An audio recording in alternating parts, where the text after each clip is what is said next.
वाणी चल रही थी 11/4/64 की,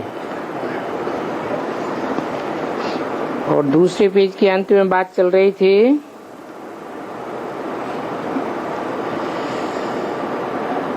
कि मम्मा बाबा की सीट तो नामी ग्रामी है,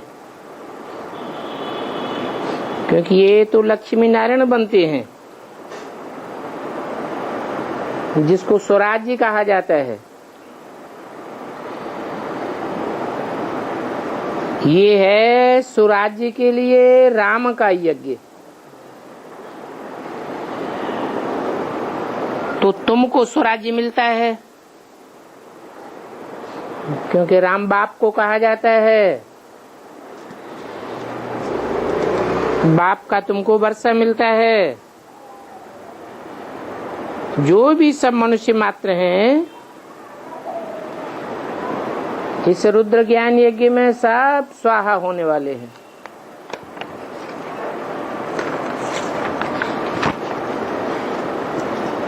इसलिए इनको यज्ञ कहा जाता है। स्वाहा, ये बड़े से बड़ा यज्ञ है। 11/4/64 की वाणी का तीसरा पेज। अभी तुम जानते हो इस यज्ञ में सारे भंभोर को आग लगेगी।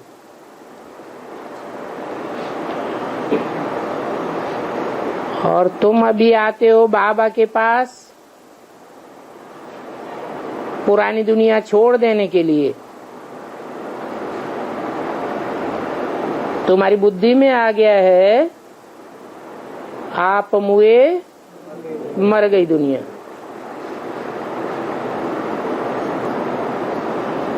मरना तो शरीर से होता है, तो शरीर से मरने की बात है क्या? क्या बात है? जीते जी मरना माना शरीर से मरना नहीं, देह अभिमान से मरना।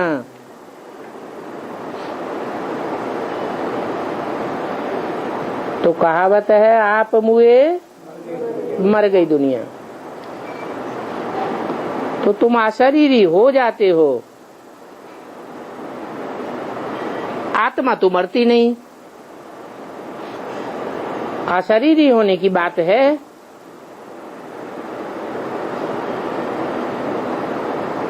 तो जब शरीर ही खलास हो गया तो फिर कुछ है ही नहीं।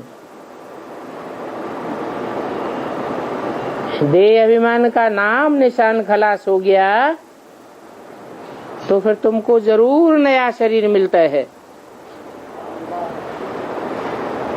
जब नया शरीर मिलता है तुम नई दुनिया में आते हो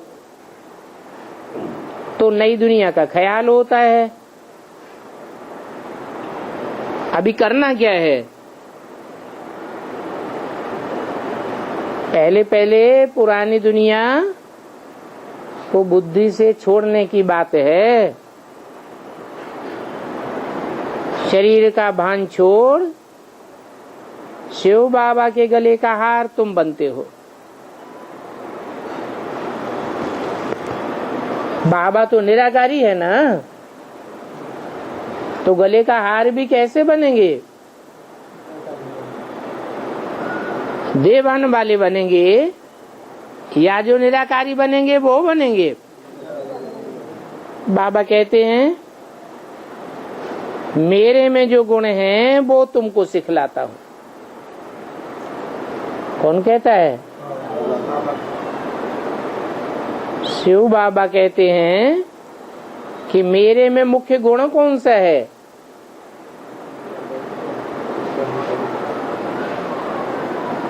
जो सदा शिव कहा जाता है। मेरे में मुख्य गुण है निराकारी। फिर और बातें आती हैं। निराकारी, निर्विकारी, निरहंकारी, तो वो ही मैं तुमको सिखाता हूं।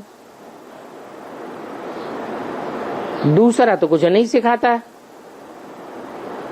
कोई भी नई इन्वेंशन निकालते हैं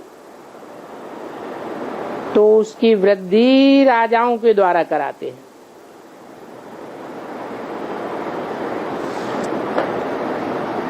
यहां भी राजा होता तो उनके द्वारा ज्ञान फैलता।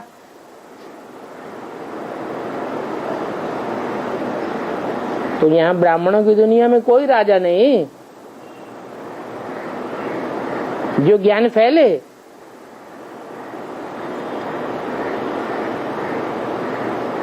राजा तो होगा जरूर, लेकिन पहले पहले वो भी क्या बने? निराकारी बने। जब खुद निराकारी बने तो ये ज्ञान भी फैलेगा।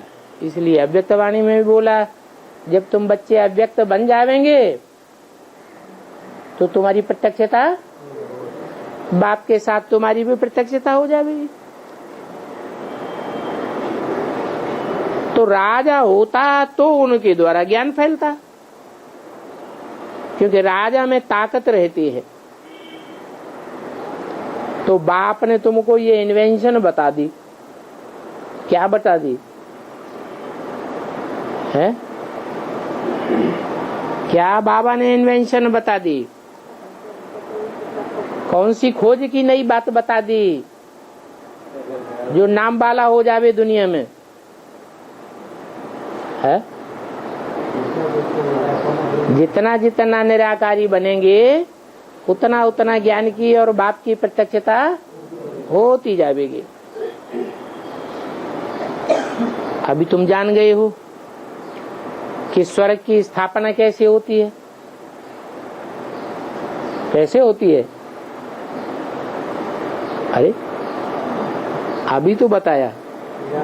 जैसे जैसे स्वस्थिति की स्थापना बुद्धि में होती जाएगी, जैसे जैसे हम स्वस्थिति में स्थित होते जाएंगे, वैसे वैसे हमारे लिए स्वर्ग का वायुमंडल बनता जाएगा।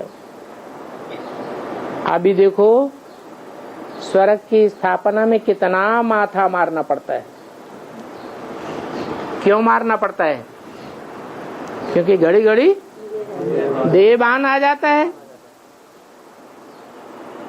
कोई इन्वेंशन निकालते हैं तो गवर्नमेंट को बतलाते हैं ना कि इन्वेंशन वृद्धि में आ जाए, तो तुमको बेहद का बाप का परिचय देना है। क्या है?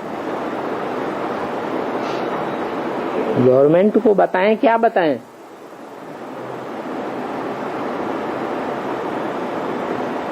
क्या बताएं? जो गवर्नमेंट की बुद्धि में भी आ जाए। जो भी गवर्नमेंट के बड़े बड़े हैं उनकी बुद्धि में आ जावे। क्या आ जावे है? कि जैसे और धर्म स्थापन हुए हैं तो किसके द्वारा स्थापन हुए हैं? इस्लामी, बौद्धिक, क्रिश्चियन आदि। गुरु नानक का सिख धर्म, जो भी धर्म स्थापक आए हैं उनकी पहचान की खासियत क्या थी? निराकारी स्टेज थी। तो गवर्नमेंट के लोगों को भी बताना है कि देखो वो जो धर्म स्थापन हुए हैं वो तो पुराने से पुराने धर्म नहीं है। नए हैं या पुराने हैं? वो तो 2500 साल के अंदर है। लेकिन जो ओल्ड होता है सो गोल्ड कहा जाता है। असली धर्म तो अभी परमपिता परमात्मा आकर स्थापन कर रहे हैं।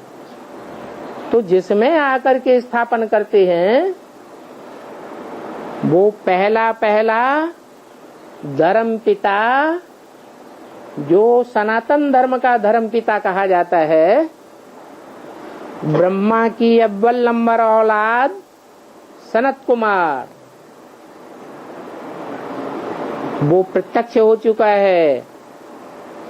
उसकी ये खासियत देखने में आवेगी क्या कि 1 सेकंड में चाहे तो निराकारी हो जाए, 1 सेकंड में साकारी, और 1 सेकंड में मनन चिंतन मंथन की आकारी स्टेज में स्थित हो सकता है। तो बेहद के बाप का परिचय दो, तुम जानते हो। अभी हम उस बाप से 5000 वर्ष पहले मुआफिक फिर से सहज राजयोग सीख रहे हैं। इसलिए सीख रहे हैं कि हम भी निराकारी बने, निर्विकारी बने, निरहंकारी बने, और इस देह का भान छोड़ दें। तो हम वो राजयोग की पढ़ाई पढ़ रहे हैं। क्या राजनुदा हुआ है? ये राजनुदा हुआ है कि जितना जितना हम निराकारी बनेंगे, उतना उतना देह अभिमान छूट जाने के कारण देह की इंद्रियों का भान भी छूटता जाएगा। इंद्रियों पर कंट्रोल होता जाएगा, इंद्रियों पर विजय प्राप्त अनुभव करते जाएंगे। ये इंद्रियों पर विजय प्राप्त करने की राजाई पढ़ाई हम पढ़ रहे हैं। तुमको पूछने की भी दरकार नहीं रहती है, सब कुछ आप ही बतलाते जाते हो। कोई पूछे इतना दिन तुमको कितना पढ़ाया है?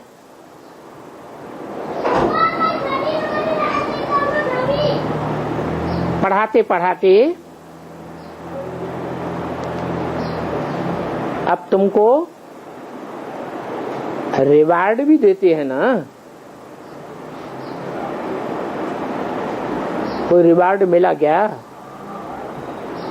है? नहीं।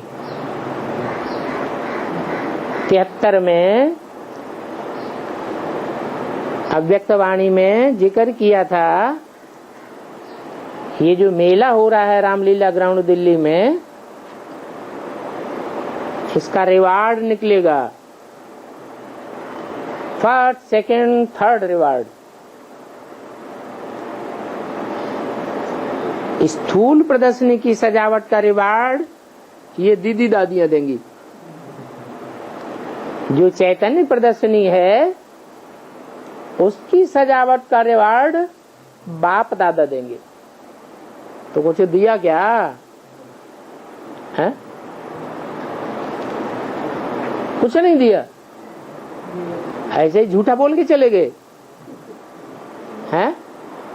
क्या दिया है? नहीं, वो तो 2004 की बात है, ये 73 की बात है अव्यक्तवाणी।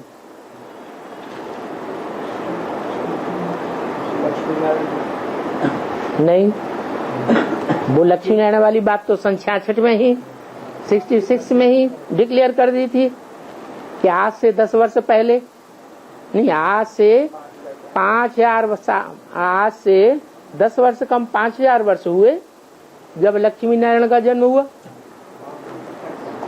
नहीं, वो ही तो बाप की प्रत्यक्षता हो गई सन 76। बाप सदा शिव की प्रत्यक्षता नारायण के द्वारा ही होगी ना, तो वो तो उद्घाटन कर दिया। फिर 73 में कौन सा रिवार्ड की बात की?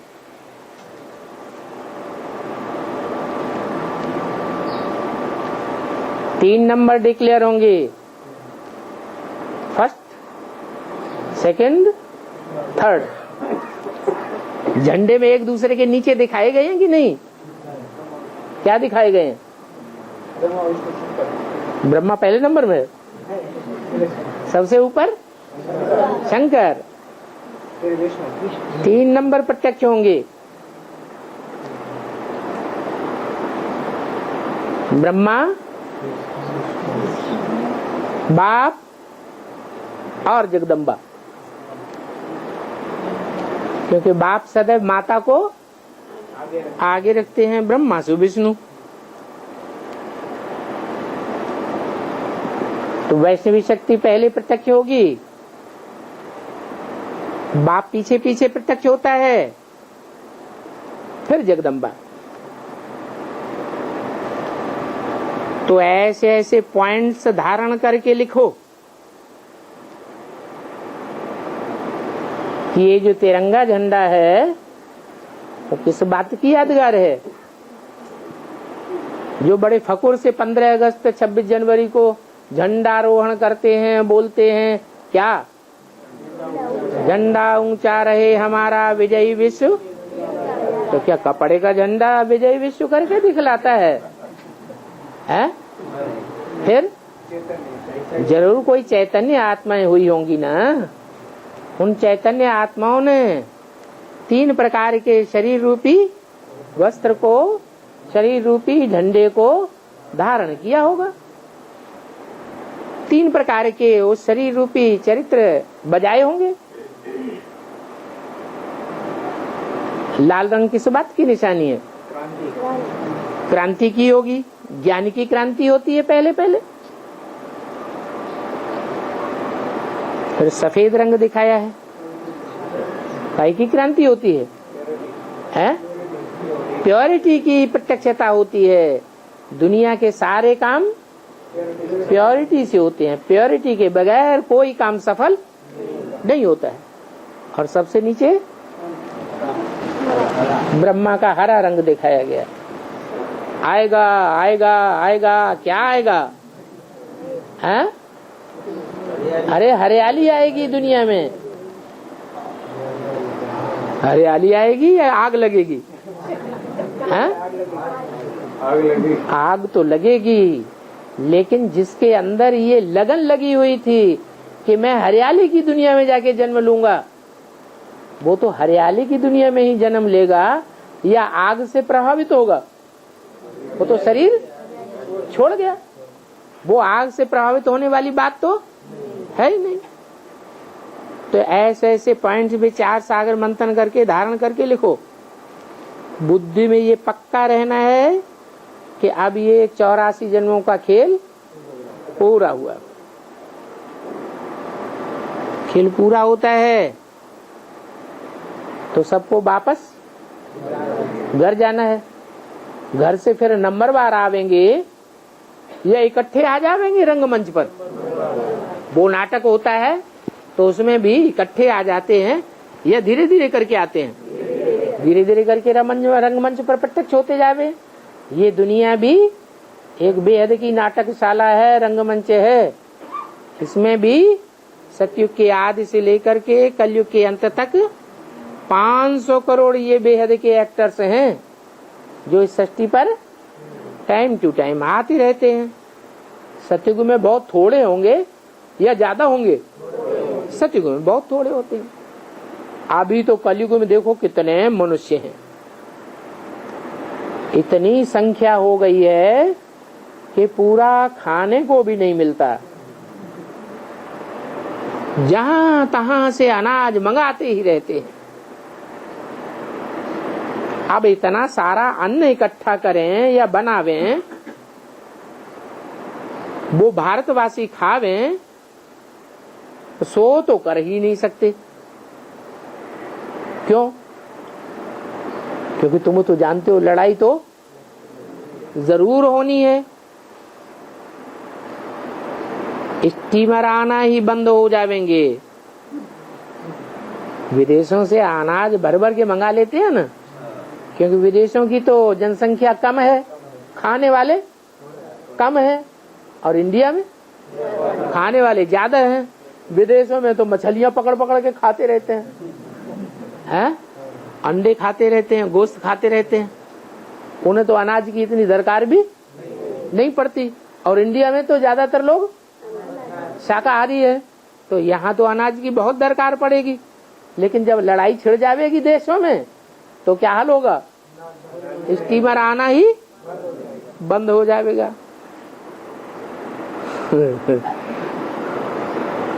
तो बहुत अकाल पड़ जाएगा। उस समय बॉम्ब्स, नेचुरल कैलेमिटीज और मूसलाधार बरसात, ये अनेक प्रकार की आपदाएं भी आना शुरू हो जाएंगी। ऐसी आपदाओं के बीच मनुष्य बड़ी त्राह त्राह करेंगे। तुम देखेंगे, जरूर देखेंगे कि विनाश कैसे होता है।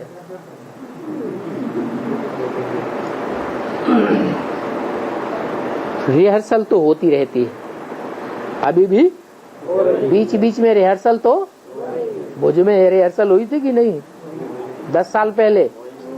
हाँ, रिहर्सल तो होती रहती है। कहते हैं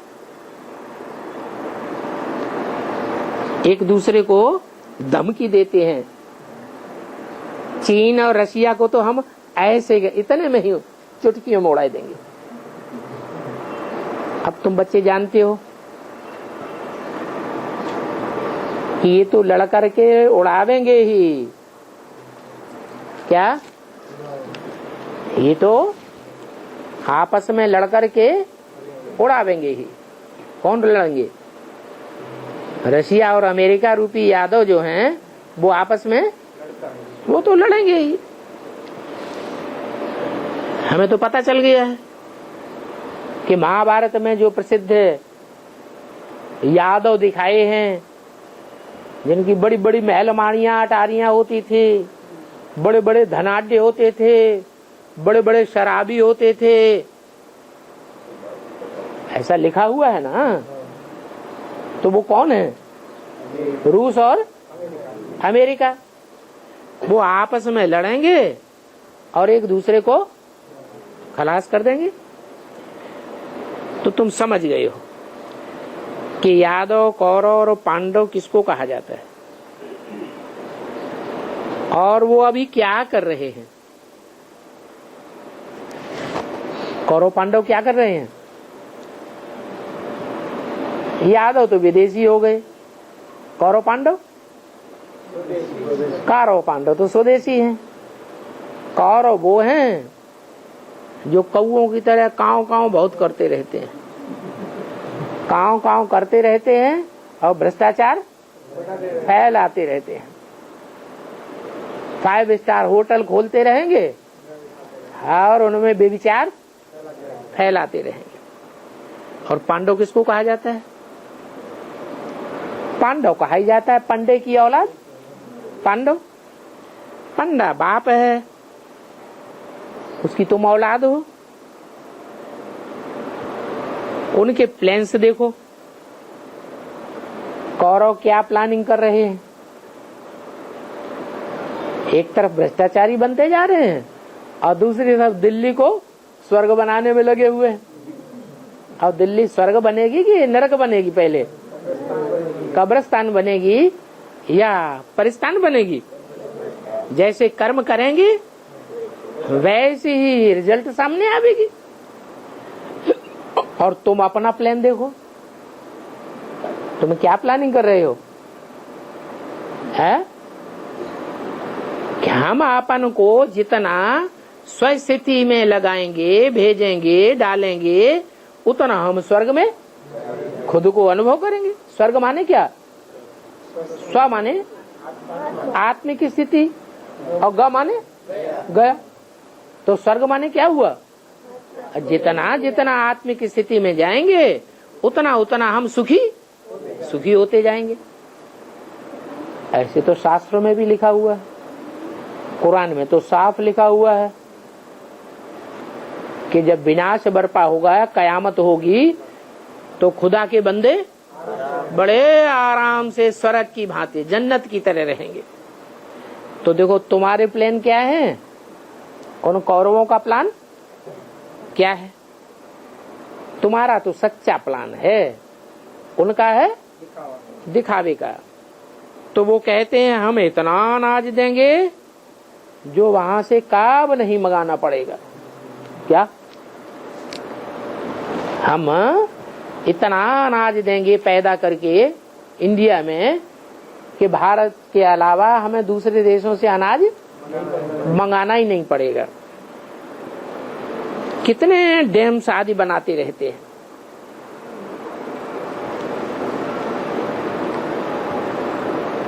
ये डैम्स आदि बनाना, पानी का जो नेचुरल बहाव है उस बहाव को अपनी बुद्धि लड़ा करके रोक देना।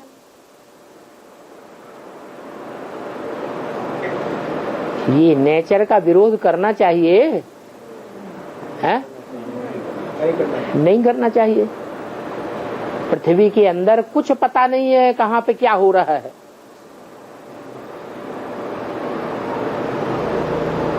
कौन से पहाड़ से कब ज्वालामुखी फूट पड़े तो डैम तो फट जाएगा और चारों तरफ पानी ही पानी हो जाएगा। तो कितना नुकसान हो पड़ता है। इसको नेचुरल कैलेमिटीज कहा जाता है। ऐसी बहुत आपदाएं आवेंगी। एक मुरली में बोला है ये नंगल डैम जो बनाया हुआ है, हाँ, गोविंद सागर, 2 लंबे लंबे पहाड़ हैं। उन पहाड़ों के बीच में बहुत गहरा पानी भरा हुआ है। मीलों लंबे पहाड़ हैं। इसमें इतना पानी भरा हुआ है कि जब वो डैम टूटेगा तो सारी दिल्ली बोड़म बोड़ हो जाएगी। छोटी सी हिंडन नदी में बाढ़ आ गई थी। और सतलज नदी पर बात, वो तो अलग बात। दिल्ली के पास एक हिंडन नदी है, उस छोटी सी नदी में बाढ़ आई थी तो दिल्ली के अंदर जो मॉडल टाउन बना हुआ था, 4-4 मंजिलों के मकान, उसमें 2-2, 3-3 मंजिल डूब गए। तो उस गवर्नमेंट के प्लान देखो, बिल्डिंगें बनाते हैं तो नक्शा पास कौन करता है? तो गवर्नमेंट के इंजीनियर से पास करते हैं ना, प्लानिंग होती है ना उनकी, तो उनकी प्लानिंग फेल। नेचुरल कैलेमिटी से कोई बच पाएगा क्या? नहीं। तो तुम बच्चों को तो ऐसी स्थितियों में बड़ा स्थिरियम रहना है। क्या ऐसे नहीं, ऐसी ऐसी आपदाएं दुनिया में आने लगे तो होल डाल हो जाओ। इस पुरानी छीछी दुनिया में तुम तो जानते हो अब हमको कितना टाइम रहना है। अब हम तो चले कि चले। तुम चाहते हो बस अभी सुखधाम बन जावे, परंतु तुम तो अभी बाप के साथ हो। जब तक बाप है तो बाप तो सुखधाम में जाता नहीं है। जाता है? बाप तो सुखधाम में जाते नहीं है। तो जब तक बाप है तब तक सुखधाम तो है बन नहीं सकता। तो इसलिए बाप के साथ साथ तुम बहुत सेवा करते रहो और जन्म जन्मांतर का अपना भाग्य बनाते रहो। हर एक को लिबरेट करते हो। पतित पावन की तुम सेना हो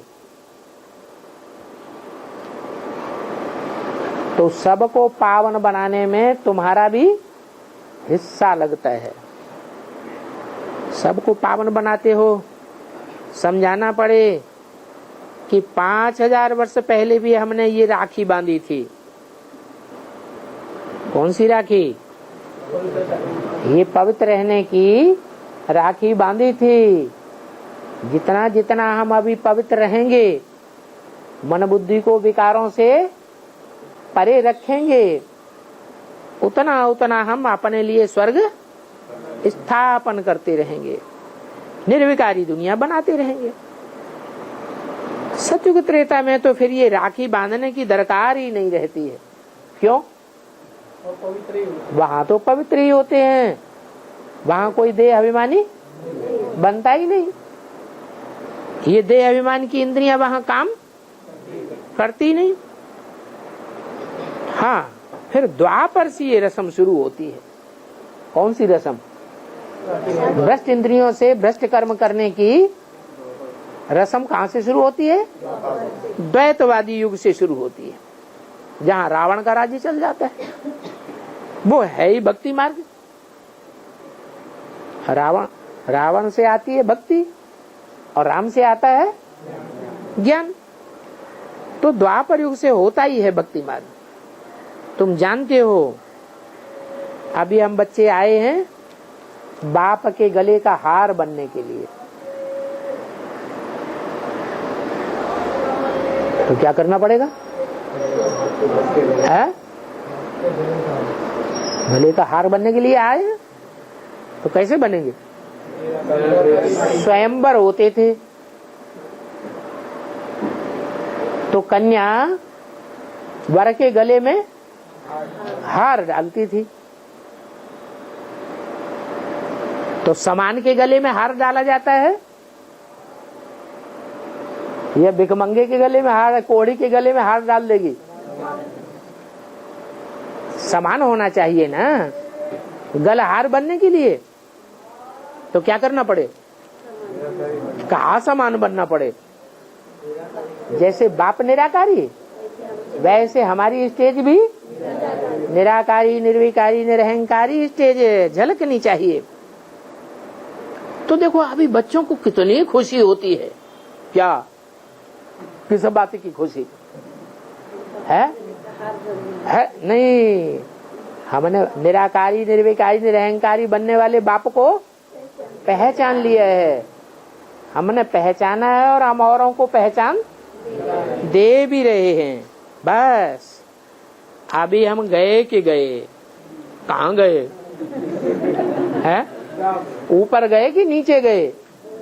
हाँ, ऊपर गए, नीचे तो नहीं जाते हैं। देख लो भाई, अच्छी तरह से चेकिंग कर लेना, हैं? कहीं नीचे ना ढलक जाते हो। हाँ? अच्छा, पाप कर्म विकर्म की गति तो तुम समझते हो ना? क्या समझते हो? हैं? इंद्रियों से खास करके बड़ा पाप कौन सा होता है? काम विकार। काम विकार की इंद्रिय से कहीं उत्तेजना में आकर हम ऐसा पाप तो नहीं करते जो हमारा विकर्म बन जाए, पाप कर्म बन जाए। तो विकर्म की गति तो समझते हो। क्या गति है? विपरीत कर्म कैसे बनता है? देवान में आए तो विपरीत कर्म बनेगा, और बाप की याद में रहे तो इंद्रियां उत्तेजना में आएंगी? नहीं आएंगी। तो गति तो समझ गए हो। जो कुछ इस समय समझा रहे हैं हूबहू अक्षर बाई अक्षर 5000 वर्ष पहले भी तुमको समझाया था। क्या? ऐसे नहीं सिर्फ सुनाया था ब्रह्मा के तन में, लेकिन हाँ, लेकिन पॉइंट टू दी पॉइंट एक एक बात खोल खोल के समझाई भी थी। और कोई मनुष्य ऐसे थोड़े ही समझा सकेगा। कैसे? जैसे बाप एक एक मुरली के वाक्य को हिज्जे हिज्जे करके समझाई देते हैं। तो हम जैसे अभी बैठे हैं ऐसे ही 5000 वर्ष पहले भी बैठे थे, इसी सूरत के इसी घर में। हैं? और बाबा हमको खोल खोल के राज समझा रहे थे। तुमको सुनाया था, हम इन्हीं कपड़ों में बैठे थे कि दूसरे कपड़े थे? इन्हीं कपड़ों में बैठे थे। तेरा बच्चे का कपड़ा था या दाढ़ी मूंछ वाले का कपड़ा था? 5000 साल पहले बच्चे का कपड़ा था, 5000 साल पहले भी। अरे मनुष्य मिनट बाई मिनट जो बात होती है फिर कल्प के बाद वही बात मनुष्य फिर रिपीट करेंगे। इसका क्या मतलब हुआ?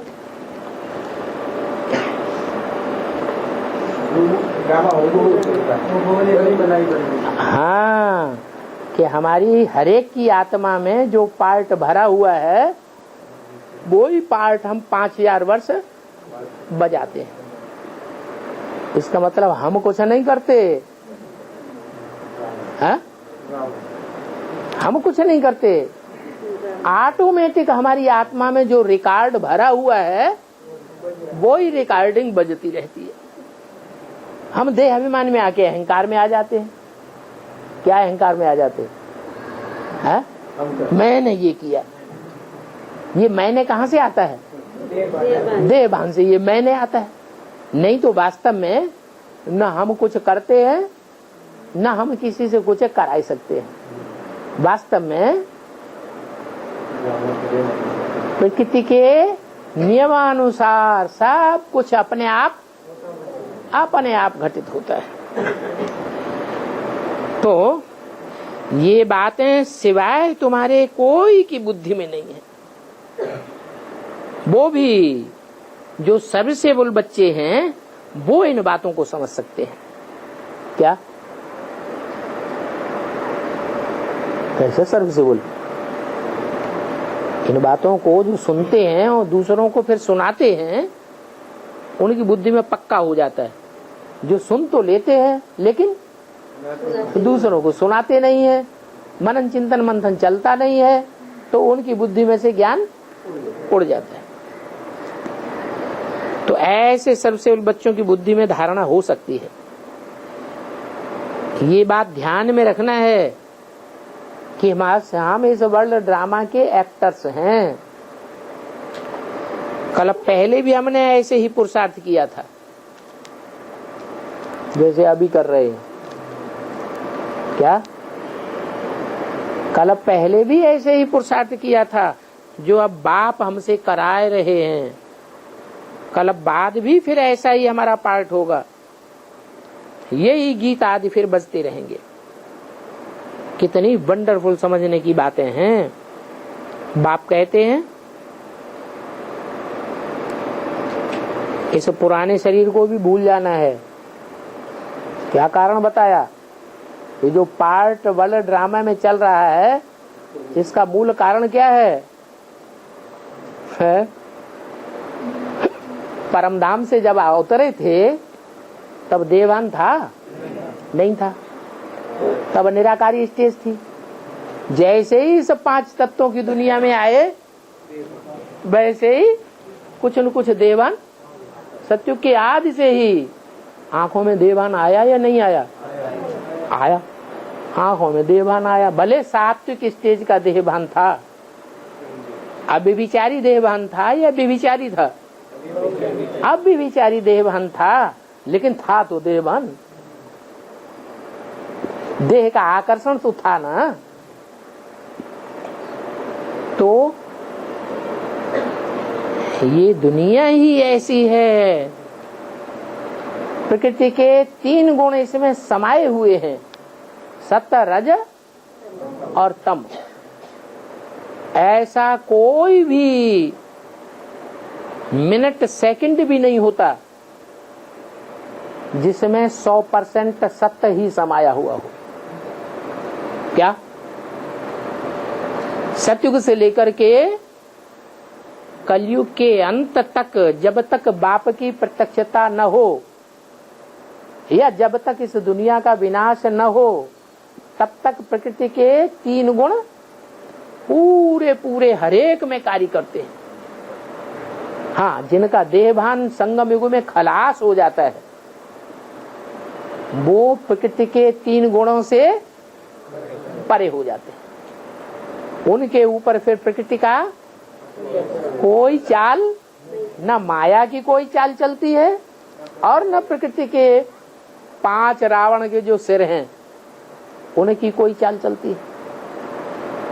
बाकी जो देह अभिमान में रहते हैं कुछ न कुछ, उनके ऊपर माया रावण की चाल चलती रहती है। वो इन प्रकृति के 3 गुणों से प्रभावित होते रहते हैं। तो देखो एक ही तरीका बाप बताते हैं, इस देहभान को भूल जाओ।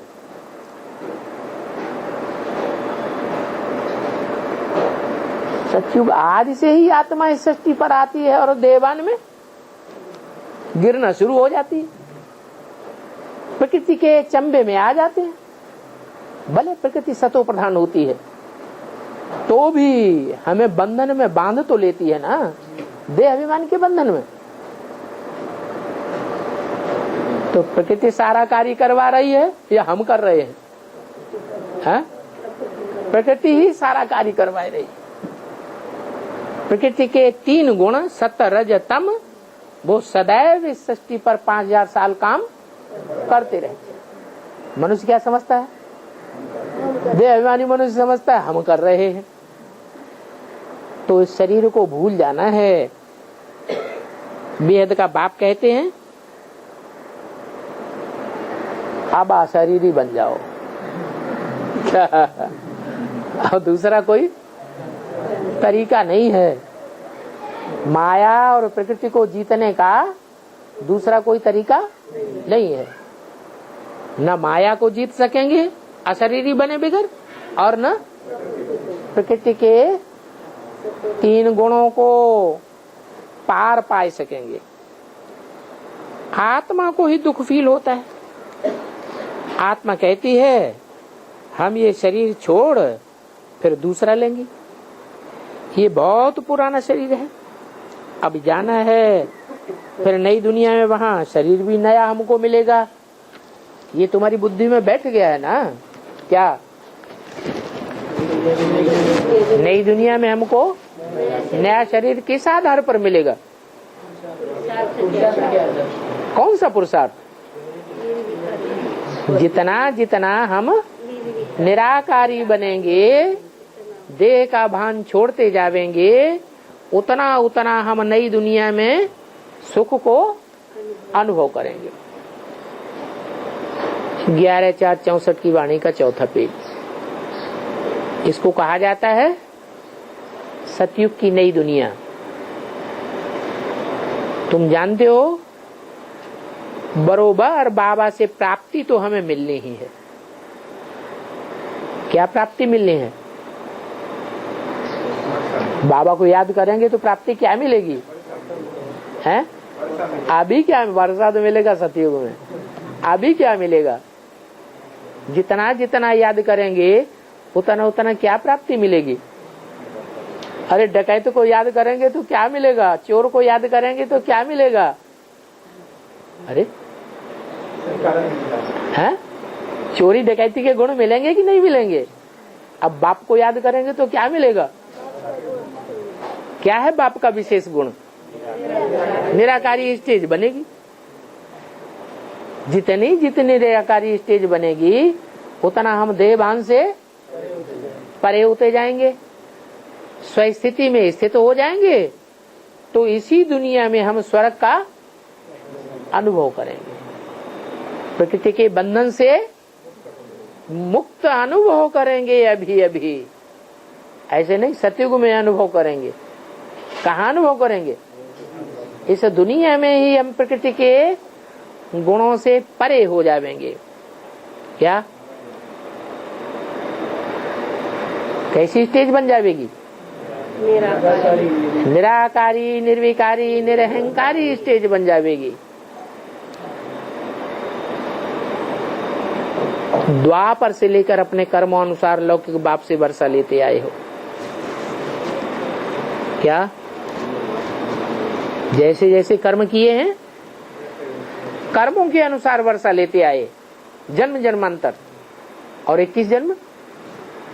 यहाँ वर्तमान संगम युग के श्रेष्ठ कर्मों के अनुसार तुमको वर्षा मिलता है।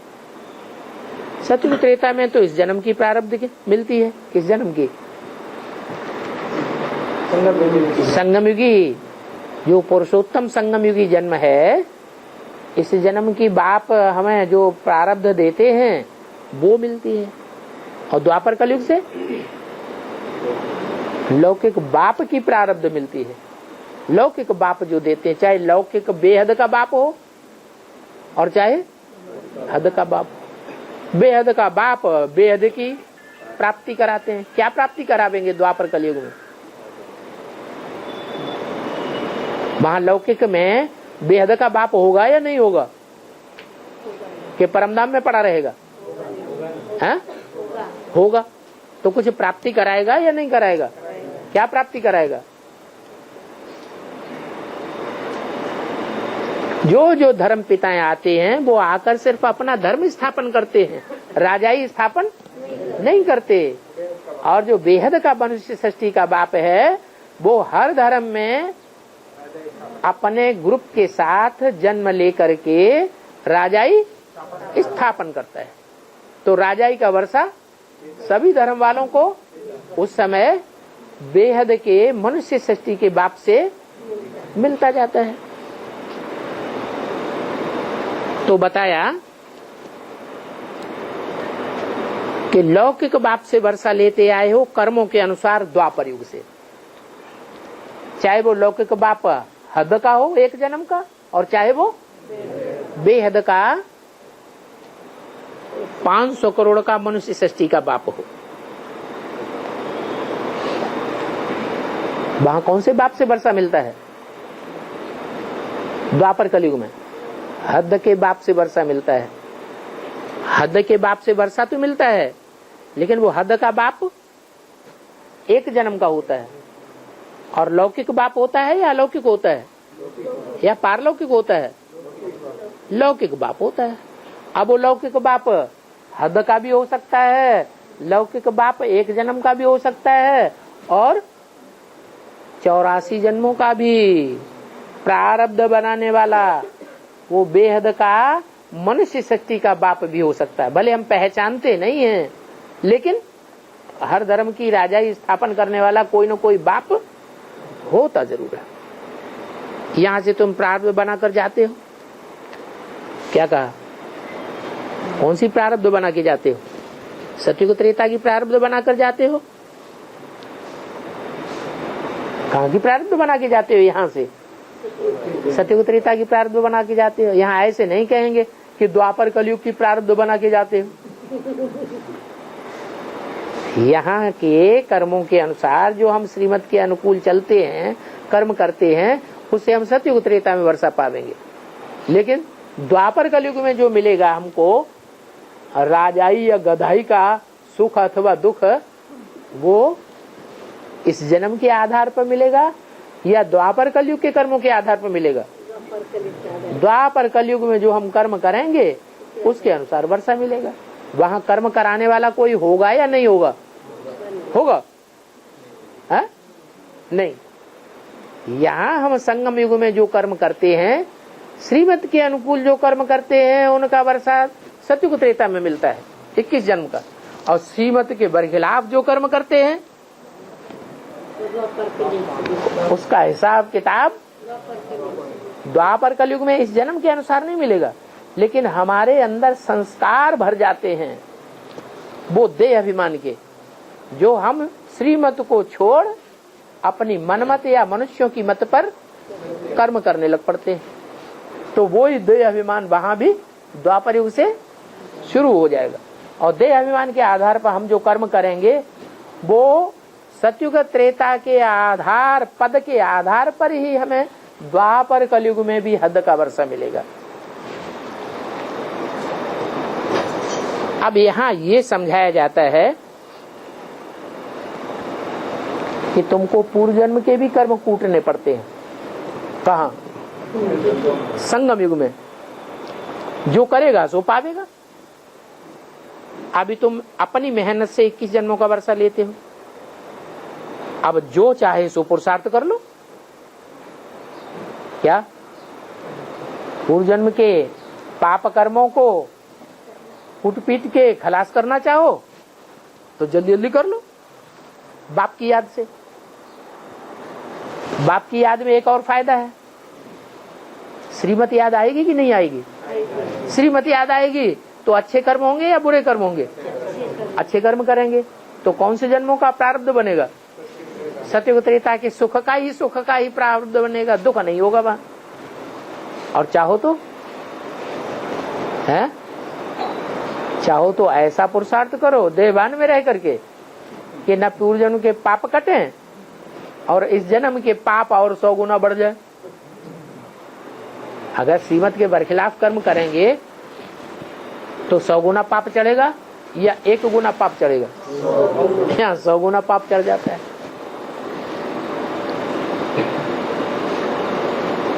तो वो फिर प्राप्ति कहाँ देगा जो 100 गुना पाप चढ़ता है? उसकी प्राप्ति कहाँ मिलेगी? पाप चढ़ जाता है तो दुख तो मिलेगा कि नहीं? कहाँ मिलेगा?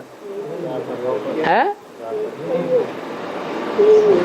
हाँ, यहाँ मिलेगा तो, लेकिन आत्मा में जो संस्कार भरने की शूटिंग हो गई वो द्वापर कलयुग में फिर भोगते रहेंगे।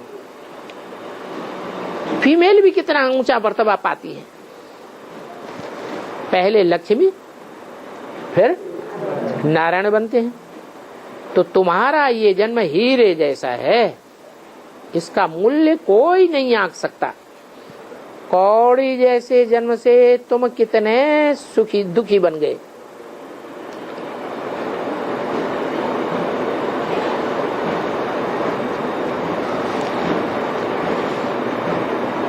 रोना पीटना क्या क्या लगा हुआ है, कौन से जन्म में? कौड़ी जैसे जन्म में। क्यों? कौड़ी जैसे जन्म में रोना पीटना लगा हुआ है। तो रोना पीटना कौन से जन्म से बंद हो? है? कौन सा जन्म हम ले हुए हैं जो हमारा रोना पीटना बंद हो जावे? है? संगम युग का जन्म लें। संगम युग का कौन सा जन्म? वो तो कौड़ी तुल्य हो गया जिससे रोने पीटना लगता है।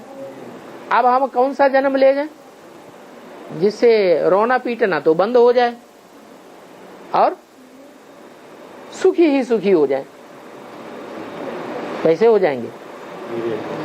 हीरे तुल्य जन्म ले लें तो क्या करें?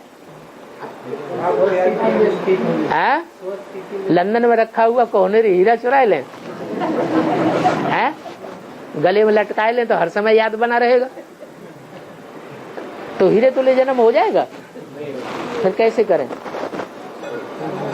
है?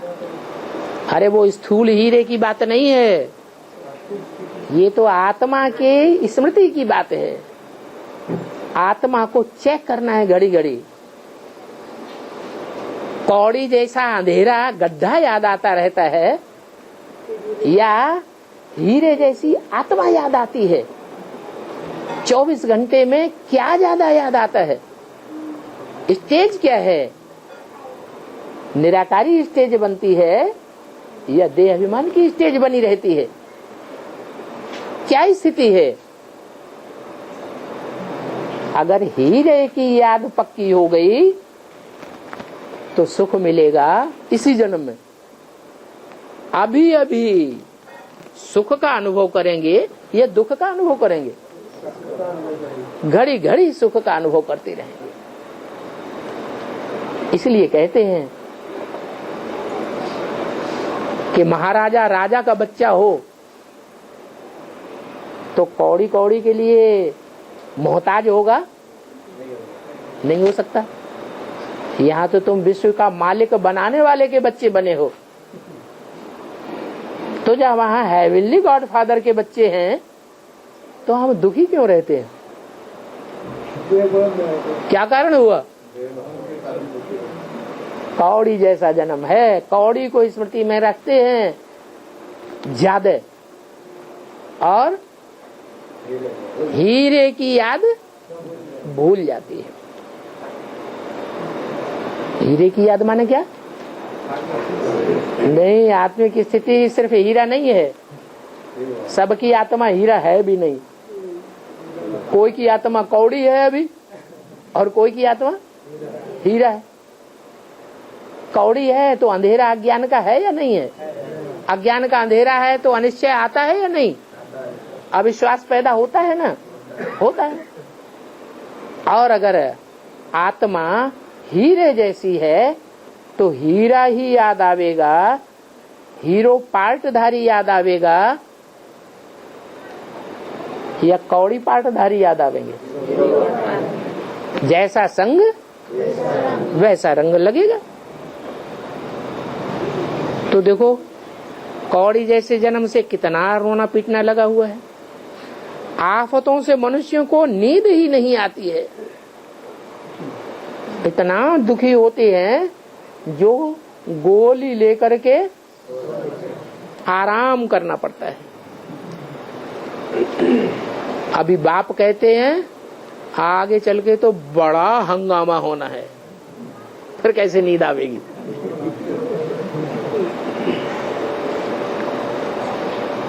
अभी अन्ना हजारे का चल रहा है, अगर वो मर गया मान लो तो पब्लिक बिफर गई तो है? तो जैसे सन 76 में क्या लगा था, इमरजेंसी लागू हो गई थी, फिर इमरजेंसी लागू हो गई, गली गली में मिलिट्री खड़ी हो गई, तो सब्जी मिलेगी? अनाज मिलेगा? महंगा मिलेगा। गरीब तो बेचारे वैसे ही मर रहे हैं और ही मरने लग पड़ेंगे। गरीबों की तो बात छोड़ो, रईसों की भी अच्छी तरह से धुनाई हो जाएगी। बड़ा हंगामा होना है, इतना हंगामा बढ़ता जाएगा जो सारा ही राज्य चला जाएगा। कौन सा राज्य चला जाएगा? है? कौन सा राज्य चला जाएगा? अरे है? कौन सा राज्य? हाँ, ये भ्रष्टाचारी सारा राज्य खलास हो जाएगा। मिलिट्री सब ये ही मिलिट्री सब और तैनात हो जाएगी।